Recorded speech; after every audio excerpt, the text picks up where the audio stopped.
ભાવનગર જિલ્લાના મહુવા શહેરમાંથી એક ચોંકાવનારી ઘટના સામે આવી છે, જ્યાં રખડતા ઢોરનો આતંક ફરી એકવાર કેમેરામાં કેદ થયો છે। મહુવાના નવા ઝાપા વિસ્તારમાં શાળા નંબર 4 પાસે ગાયે એક વ્યક્તિ પર જીવલેણ હુમલો કરતા વિસ્તારમાં દોડધામ મચી ગઈ હતી। સમગ્ર ઘટના નજીકના સીસીટીવી કેમેરામાં કેદ થઈ છે। મહુવા શહેરના રખડતા ઢોરનો આતંક સતત વધતો જાય છે।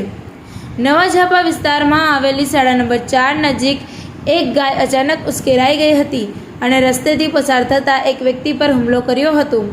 વિડીયોમાં સ્પષ્ટ રીતે જોઈ શકાય છે કે ગાયે વ્યક્તિને જોરદાર ટક્કર મારી જમીન પર પાડી દીધો હતો અને બાદમાં ફરી હુમલો કરવાનો પ્રયાસ કર્યો હતો।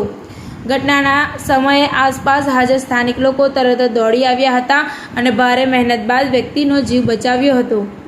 સ્થાનિકોમાં એવી પણ ચર્ચા ચાલી રહી છે કે ગાયને હડકવા ચાલ્યા હોઈ શકે, જો કે આ બાબતે હજુ સુધી કોઈ સત્તાવાર પુષ્ટિ સામે આવી નથી।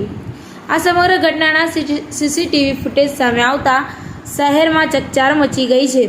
મહુવા શહેરમાં અગાઉ પણ આખલાઓ અને રખડતા પશુઓના આતંકના દ્રશ્યો સામે આવતા રહ્યા છે, છતાં સમસ્યાના કાયમી ઉકેલ માટે તંત્ર તરફથી પૂરતી કાર્યવાહી ન થતી હોવાના આક્ષેપો લોકો કરી રહ્યા છે। રખડતા ઢોરોના વધતા આતંકને કારણે હવે શહેરજનોમાં ભયનો માહોલ જોવા મળી રહ્યો છે, ત્યારે તંત્ર દ્વારા ક્યારે અસરકારક પગલાં લેવાશે તે જોવું રહ્યું। TV18 ન્યૂઝ નેટવર્ક સાથે બસર મલિક।